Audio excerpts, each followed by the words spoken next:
Good afternoon. My name is Mark Berkowitz, and I'm here with my colleague Tuvia Rotberg. We're intellectual property attorneys with the law firm of Amster, Rothstein, and Eppenstein. And over the past couple of years, we've seen our practice change as a result of the spread of Amazon, the growth of Amazon and e-commerce. And it's really brought up some new issues that we'd like to share with you and what we've learned from dealing with those issues. And our plan for today is to cover the different types of intellectual property. We'll tell you how to avoid infringing those different types of intellectual property, how to protect your own rights, and how to handle rights owners' complaints, particularly on Amazon. So let's start with the basic types of intellectual property. It's really trademarks, patents, and copyrights. There are some other types that are outside the scope of what we're going to handle today. But these are the three basic types that you need to be aware of if you're going to sell on Amazon and if you're going to work in e-commerce.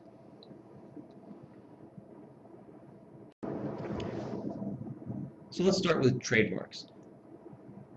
As it says here, anything that identifies a source of goods or services can function as a trademark. And it really can be anything.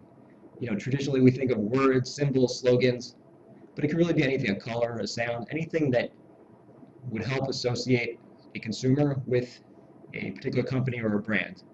So some examples we have here of, on the left side of words, we have Coca-Cola, Toyota, Google. Those are, well-known companies.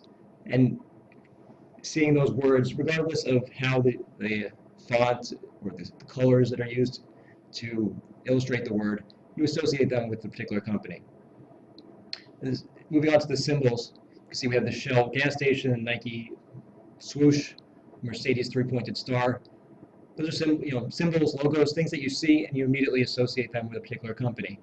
And finally, slogans, things like the power of dreams, just do it, save money, live better. Those are slogans that help identify a particular company in the minds of consumers.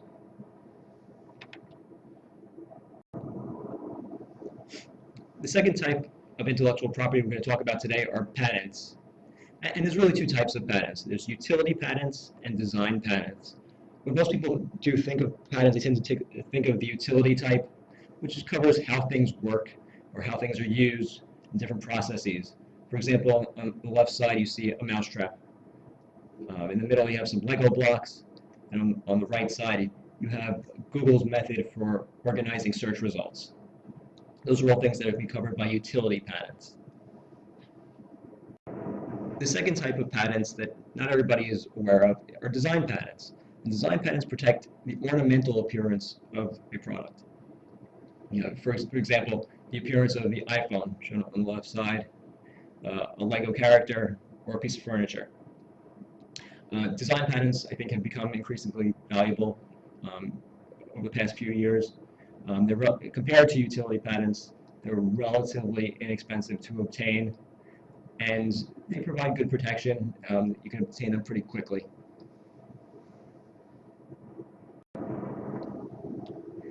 And the last type of intellectual property that we're going to talk about today are copyrights. Copyrights protect original expressions of ideas. Some examples are books, web pages, and photographs. The last two types, web pages and photographs, I think are particularly important for e-commerce sellers and on Amazon. It's an easy way that people do get into trouble, and we'll talk about those a bit more later. All right, so we're going to circle back now to start with trademark law, and let's start with talking about how we can avoid infringement. So the first step is, you started a company, and you want to pick a name for your brand. The first step is to figure out whether it's clear to use, whether you're free to use it. And there's really two different ways to go about doing that. Do your searches. And the first is you can do what's called a knockout or a screening search. That's sort of your basic first line of defense. That search would cover just trademarks in the Federal Register. So that is trademarks that have been registered with our U.S. Patent and Trademark Office. The pitfall with doing that is that registration isn't required of trademarks. It's possible that somebody's been using a mark for 100 years or more, They just haven't elected to register it with the federal government. And those users may have common law rights. So the only way to be sure that you're completely free to use a trademark is to conduct what's called a full search, and that will sort of check everything. Check the Federal Register. It'll look for common law users as well. Right, and in that respect, if somebody was in fact using a trademark earlier than you, even if you may have gotten your registration, you're still at risk of the earlier party coming against you and trying to cancel your registration because of his earlier and superior rights. So that's certainly something to keep in mind. The next things to think about is that, for trademark infringement, the two marks don't have to be identical. So the test is likelihood of confusion. And I'll let Tovia give you some examples of different marks that have been found to be confusingly similar. So likelihood of confusion comes in the different flavors and varieties. It could be similarity of meaning, similarity of sound, or even sight. So for example, if somebody had a registration for Karma Cash, somebody who applied for Karma Coupon for similar services was denied a registration because it was deemed to be confusingly similar. Similarly, if you were just going to switch around the order of the words, a simple transposition of words. So, for example, perfume Paris, and somebody wants to try to register Paris perfume, that would not that would be considered like confusingly similar as well. Other marks, some obvious ones. I mean, if somebody was to try to register Mikey For sneakers. for sneakers, right, that would obviously be too close to Nike.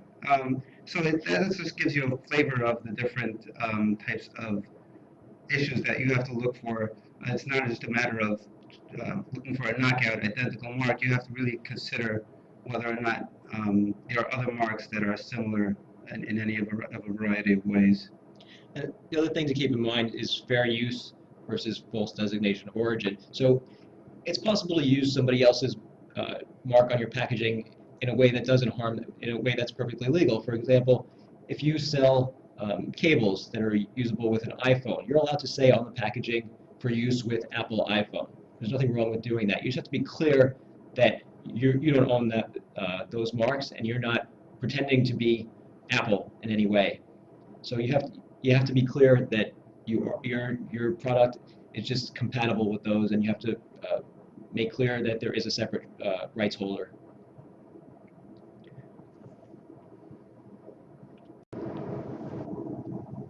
Some issues that come up that some people may not recognize as potential infringement issues. The first is gray market goods. So, for example, you buy products overseas that are basically designed for the foreign market. For example, watches, as commonly comes up with. You buy them in Europe, and you're able to get them at a lower price than you can get them here in the U.S. You bring them back here, and you try to sell them. That potentially could be trademark infringement. It really depends on whether there's differences in the packaging, in the warranty, and things like that. But it is something to keep in mind if you are going to go try to sell gray market goods here. You should consult with an attorney first. And sort of a similar issue comes up. They call it quality control issues. If you're selling products that are expired, near expiration, or products that are second quality or refurbished products, those could lead to trademark issues. As you can imagine, rights holders, want their consumers to get the best quality products. If you're, for example, selling expired batteries, that could damage the trademark holders' goodwill they've built up, as consumers might be upset that they've gotten, less than what they've bargained for. Another issue that comes up quite a bit today is authorized distributors and different restrictions on sales channels. It's very common today to see manufacturers try to impose restrictions, contractual restrictions on their distributors and on who can resell their products. Because oftentimes they want to limit how many different sellers exist, say either online or on Amazon in particular. And the way they do that is through written agreements with their distributors and resellers. And this is an area of law that's still developing today, and it will continue to develop, especially over the next few years as Amazon continues to grow.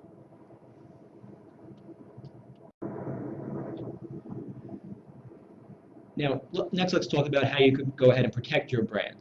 As we mentioned earlier, the most common way is to file a federal trademark registration, but there are different options here that you have to decide when you're filing your application.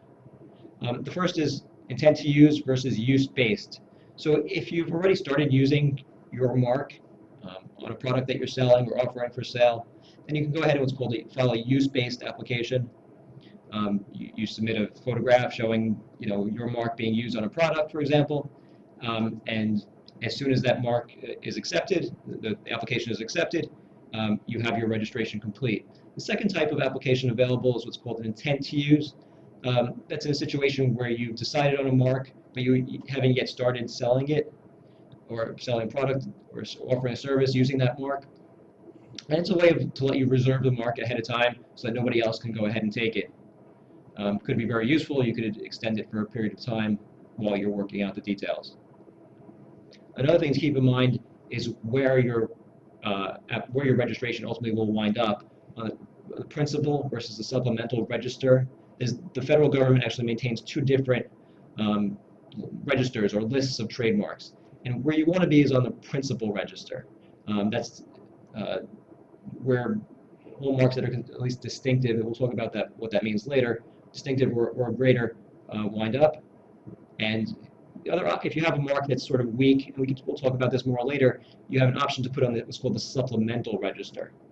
But again, your goal is to get on the principal register.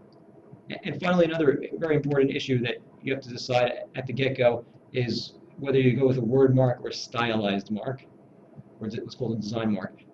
Ideally, you'd get a word mark, and you can see those on the left side. It's basically in standard characters, plain block letters. What's good about that is that it protects you no matter how you use your mark, how somebody else decides to use the mark. Regardless if you put it in some sort of creative font or something like that, no matter what it is, you're protected as long as you have the block letters. So that's ultimately your best choice.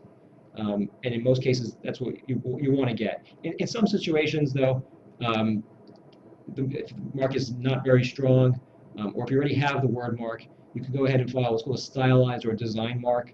Those are shown on the right side. The Home Depot with the white lettering in the orange square, the FedEx with its blue and orange lettering, or the distinctive Coca-Cola script. And those really cover more the logo itself, the layout of the design. For example, Coca-Cola, if somebody else was to write some other type of cola, New York Cola, in that same script lettering, that would be trademark infringement, potentially. That would be trademark infringement of the design mark, even though it would not necessarily be trademark infringement of the word mark. So that's the reason why companies sometimes do both, because they want to capture you either way. If you use the same words, they'll get you on the word mark. But if you use the same logo or the same font that looks similar, even though it doesn't have the same words, then you'd be violating the stylized mark. So trademarks are really a scale. At the one end, you have what's called generic marks, marks that really aren't going to be entitled to any protection, at least at the federal level.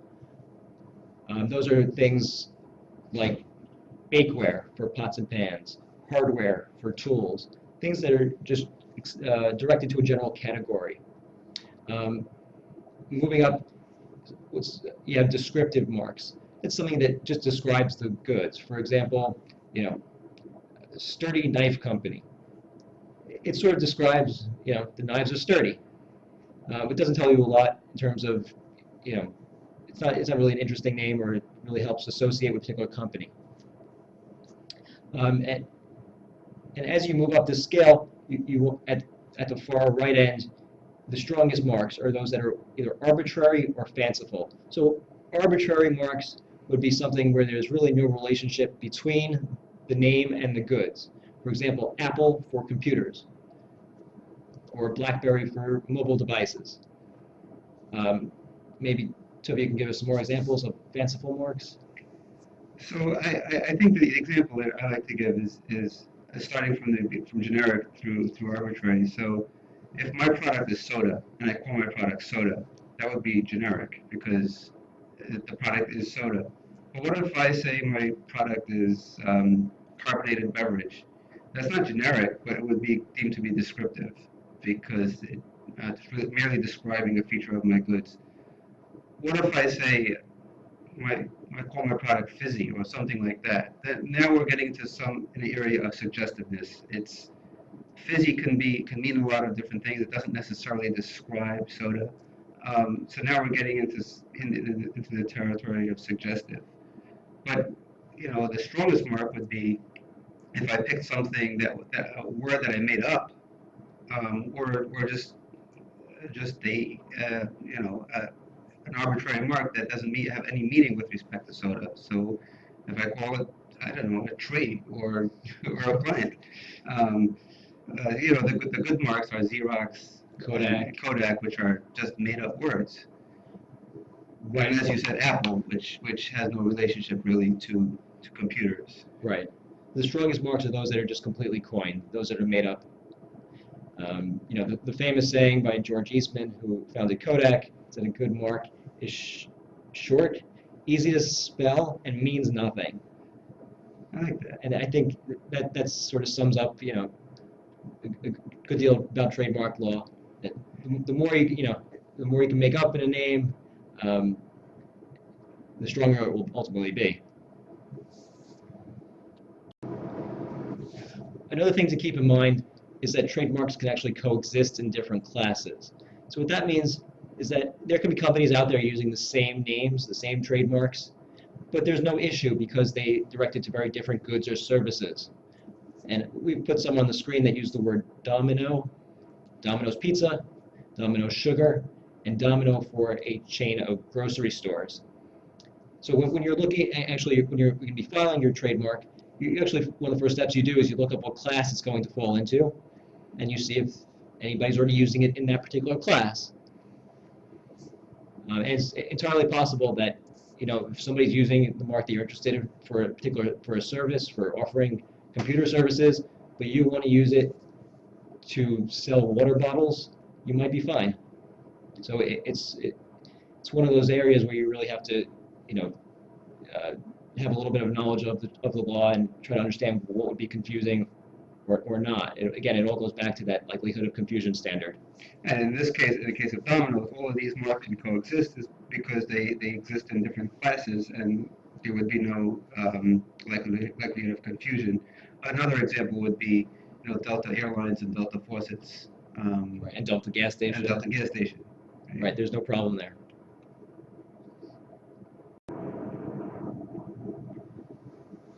And now I think it's worth talking a little bit about Amazon's brand registry, because many Amazon sellers are interested in this. The Amazon brand registry provides a number of known advantages. You get a more professional looking page, and you can use some different, better content.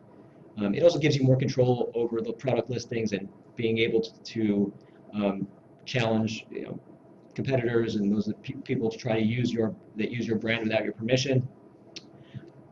What you do need, you need a federal trademark registration, we talked about before.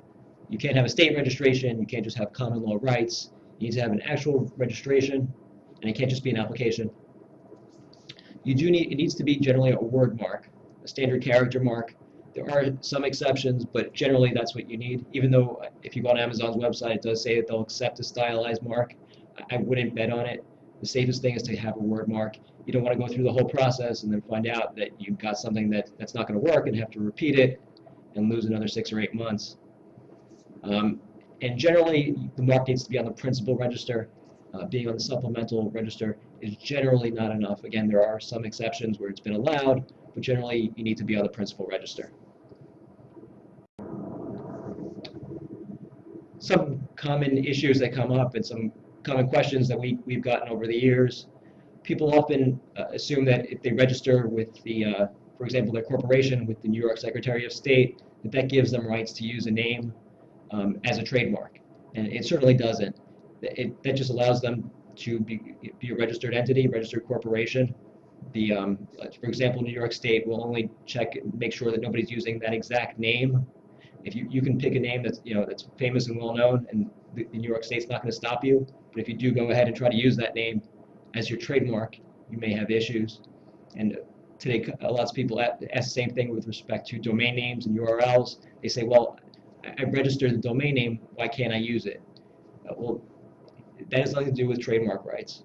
Ultimately, it's the same. You have to go back to your likelihood of confusion test and apply trademark law and see if there would be an issue or not. As we mentioned before, word marks versus stylized or logo marks.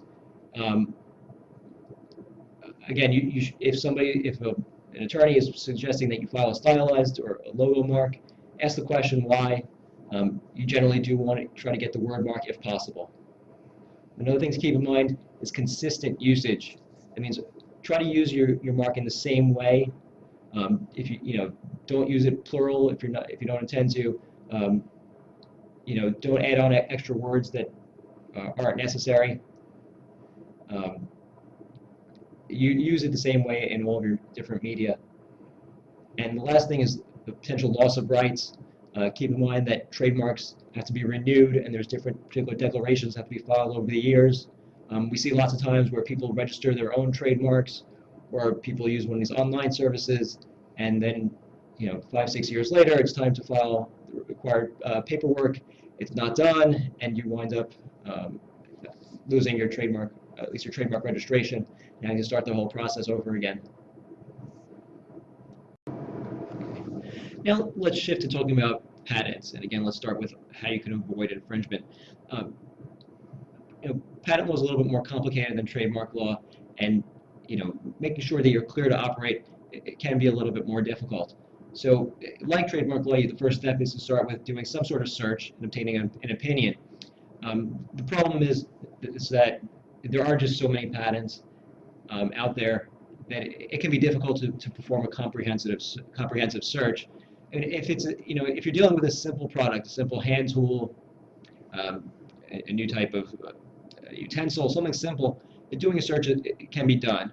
But when you get into more complicated things, electronics, mobile devices, things like this, there's quite literally thousands and thousands of patents that could be relevant to your product.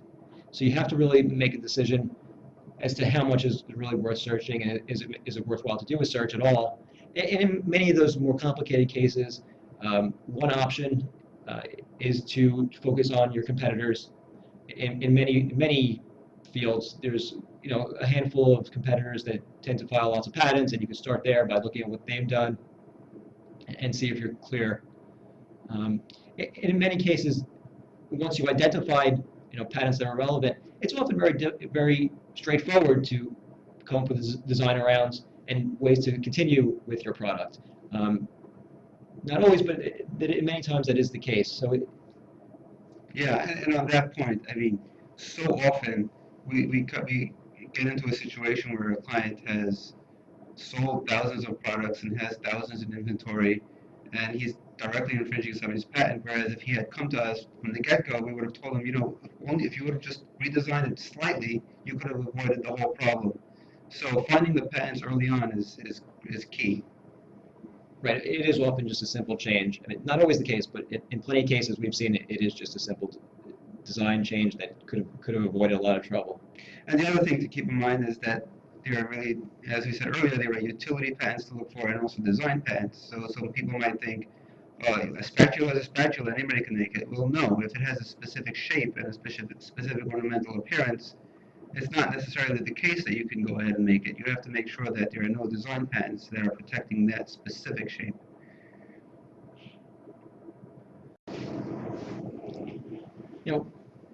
Now we talked about avoiding infringement. Let's talk about what you can do to protect your products. So when somebody comes in with an idea, the first thing we ask them, we try to figure out is it patentable?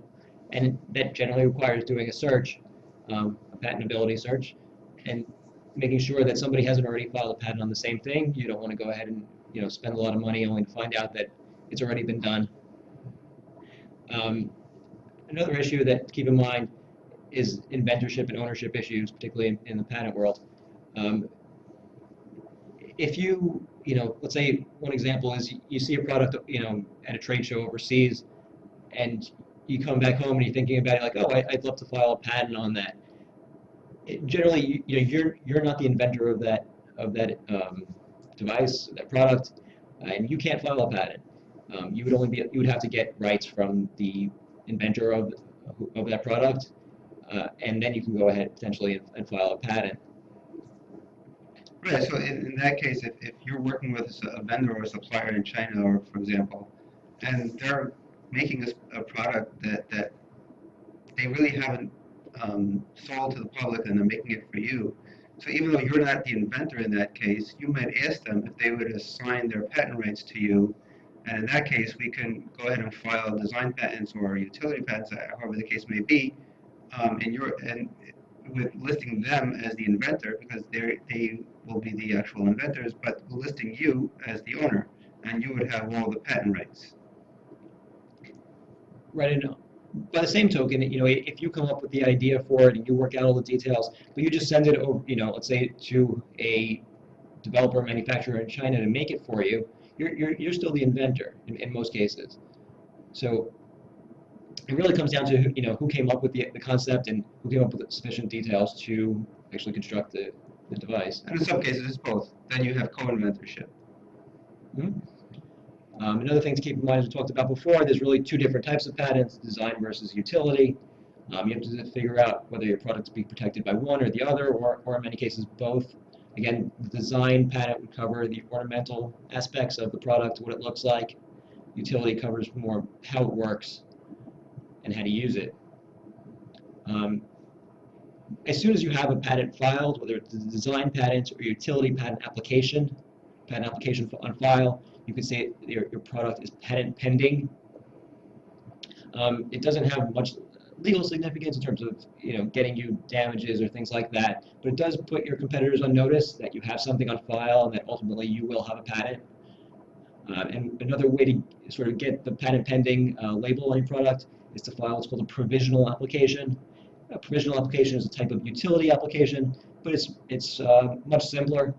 You're only required to put in some basic information about your product. You don't have to comply with all the many formalities in terms of correct drawings and all the details that are required for a regular utility application.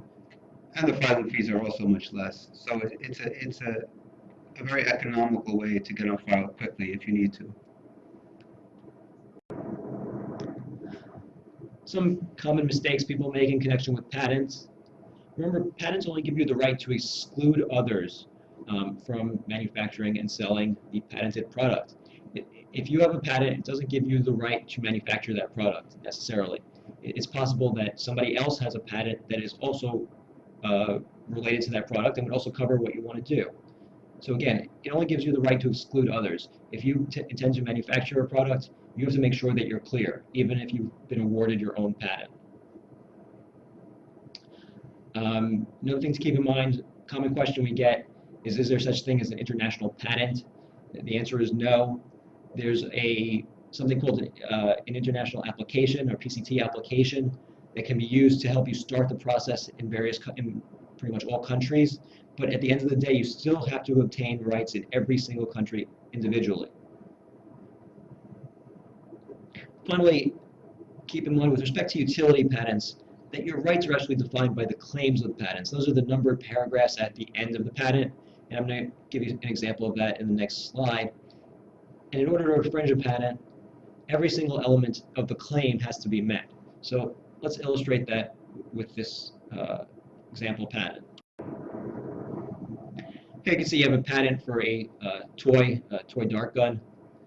And it's typical as the front page of the patent shows you a single figure. It has what's called the abstract, which is sort of a summary of the patent. It tells you what the title is, tells you when it was issued.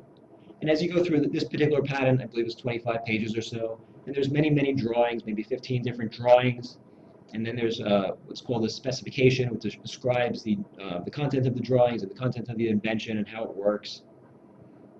And lots of times people will look at the drawings and they'll say, oh, my product looks like this, or my product could look like that. And that only matters to a certain degree. The most important thing in a patent is at the very end.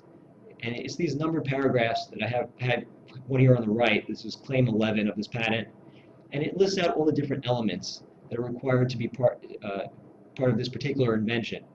So in order for somebody to infringe this particular patent, you have to have every single one of those elements. As you can see there, It has to have a housing. It has to have a hollow outer cylinder. And it has to have the other four elements there, exactly as they're written, or some sort of equivalent of them. And again, this relates to utility patents, which are defined by the claims, whereas if it was a design patent, then it would be you would look at the drawings and not necessarily the claims. Right. Often people will look at, be handed a utility patent, and they'll look at the drawings, and they'll worry, oh, my product kind of looks like that. But you have to really study the claims and see if your product actually contains all of those limitations. And just one trick, if you see on the top of the patent, you see it says US 7287526, that's a utility patent. If that number started with a D, then you would know it's a design patent, and you would really focus on the drawings. So now we're going to move over to copyright infringement and copyrights in general. And I'll let Tobias talk about copyrights a little bit. So copyrights are a little different than patents and trademarks, whereas patents really protect inventorship. Copyrights will protect authorship. Authorship meaning for works of art, so for example, photographs are considered to be works of art, visual art, and therefore they can be protected by copyrights. The way this comes up in the Amazon or e-commerce platforms are people, will often just find images online, clip it, and use it as part of their listings. Problem is that there are the original authors of those images, meaning the photographers or whoever owns those rights, could come after you for copyright infringement. It's an easy mistake it's an easy mistake to make, but it's also an easy mistake to avoid. And we highly recommend that if you're selling on any platform, know where the images came from. And if you don't know, you don't have direct rights for the images, then take your own images, create your own content. Again, the same thing with ad copy or listings. Whenever there's a written element to the listings, that could also potentially be copyrightable. So, for example, if you just lift somebody's ad copy or substantially take it, that can also potentially be copyright infringement. So, I guess the bottom line is come up with your own content, get your own images, come up with your own ad copy, product copy, I should say, and stay out of trouble. So for copyrights in the United States, you do not need to file any type of registration. However, and just by virtue of the fact that you created this work and fixed it on a tangible medium, you are the rights owner. But in order to enforce those rights, you need to register it with the Copyright Office. Filing a copyright application is not expensive, and it really buys you a lot of protection for just a small amount of money. For example, if you had a copyright registration on your photographs, and then somebody starts infringes them down the line, you can sue them in federal court because now you have a federal registration. In addition, you get enhanced damages such as attorney's fees possibly and statutory damages. So it does buy you a good level of protection for a very low amount of money. So we recommend if you're coming up with your own content, protect it. So now we're going to talk a little bit about rights owners' complaints on Amazon, and these can arise from trademark, patent, copyright issues. This is a typical intellectual property rights complaint that you would get if you're selling on Amazon. You can see it lists the particular product. It tells you that a complaint has been made that this product is counterfeit. It tells you who filed the complaint, the name and the email address, and it tells you your two options for getting back on, which is basically have the complainant write to Amazon and say that the dispute has been resolved, or try to work with Amazon directly.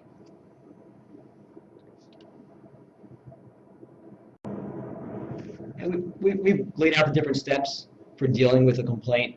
And the first step that you can handle yourself is first make sure it's real. We've been seeing many fake complaints. In the prior slide, that was actually filed. That was actually a fake complaint. It was filed by somebody that tried to make it look like it came from a real law firm. There's a real law firm called Jones Day. Somebody created a fictitious email address using jonesdayip.com to make it appear to Amazon that it was legitimate when in fact it was not. So when you get a complaint, first step, do some Google searching, see if it's a real email address, see if it's a real person. If it is fake, you can respond directly to Amazon with the information, say that you verified that there's no such law firm, no such email, and they should put you back on relatively quickly. If that's not the case, now's a good time to consider whether to walk away from this. Maybe in the back of your mind you thought that maybe there was an IP issue, maybe you had a feeling that maybe the products were counterfeit. At this point, there's a good chance that you might still be anonymous, that the rights holder isn't really interested in pursuing a legal matter against you. So consider whether you just want to let the issue go and walk away. Because once you do respond to them and you make it known who you are, or you have an attorney respond to them, at that point you are exposing yourself to a potential lawsuit and legal damages. Once you decide that you want to go ahead and challenge them, the next step is really to write to the complainant. You want to explain, ask them for the details. You want to know what the relevant intellectual property is, are there particular patents, trademarks, what the numbers are, and exactly what the issue is. Oftentimes, for example, if it's a trademark issue, maybe it's just maybe it's some wording in your ad or in your title or that the rights holder does not like, and it's easy to remedy that, just to reword things slightly. If the issue relates to the actual product that you're selling, it could become more complicated to resolve that issue, and you may need to involve an attorney. But oftentimes you might be able to just negotiate a retraction by yourself, especially if it's just a simple listing issue. And you, again, they would respond to Amazon, say that the issue has been resolved, and you'd get back on. And that's usually the simplest way to handle things. If that doesn't work, your last option is to appeal directly to Amazon. We understand that it is more complicated. Amazon can take weeks, if not longer, to respond. They would prefer that you handle issues on your own between the parties. They really don't want to get involved. If you are going to appeal directly to Amazon, you really have to have all your ducks in a row, have all the documentation. You have to have a plan for the future, what the issue was and how you're going to make sure it's not going to come up again. Outside of Amazon, in general, if you get a notice letter, a cease and desist letter, don't ignore it. It only makes things worse. Try to resolve the issue. Try to retain an attorney to deal with it. The longer you wait, the more likely it's going to lead to a lawsuit. If a lawsuit is filed against you, we don't recommend that you evade service. You should try to deal with it as quickly as possible. Evading service only makes things worse, and potentially exposing yourself to default judgments and things like that you don't want. Thanks for joining us. Again, my name is Mark Berkowitz. And Tavir Oprah, and if you have any questions on anything that we said, you know where to reach us. Good luck.